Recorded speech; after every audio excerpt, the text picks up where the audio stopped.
If you felt the earth move yesterday, you weren't alone. The USGS reported a 4.5 magnitude earthquake about 11 miles north of Stanton Monday around 7:55 p.m.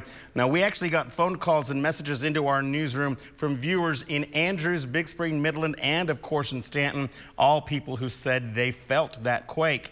News West 9's Francisco Soto joins us live with more on this trembling topic. Francisco. Yeah, good evening, Victor. Today I spoke with Robert Trentham. He is a professor in the Department of Geosciences at UTPB, and he tells me that these earthquakes are not uncommon and that they will be likely to continue to happen if some things aren't changed.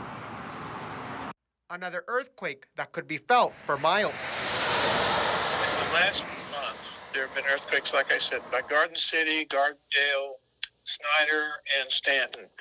And this one is a 4.5, which is one that can be easily felt and can cause some damage. So why do they happen? Well, this is not a unique event in that we don't have them. We have other earthquakes in the area. There's two causes of earthquakes. One is tectonic.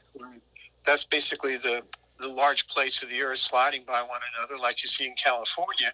And actually, we've got some of those earthquakes south of the Rio Grande, north of Presidio. But as far as their presence here in the Permian Basin, the reason they're happening is because of the not the fracking, but the injection of produced water, which causes the changes in the pressure regime at depth, and that causes the rocks to slip past each other, which generates an earthquake.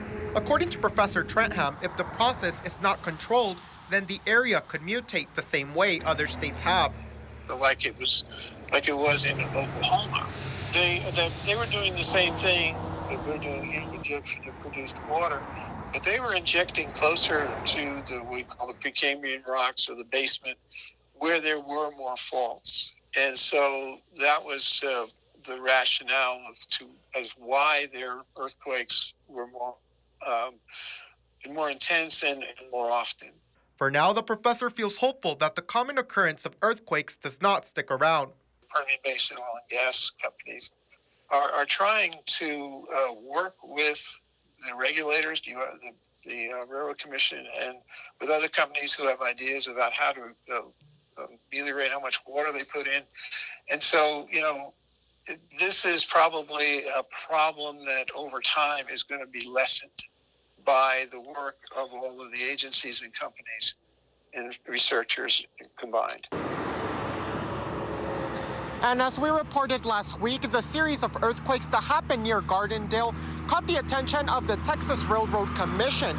So starting on December 31st, the commission plans to shut down deep saltwater disposal sites in an area known as the Gardendale Seismic Response Area.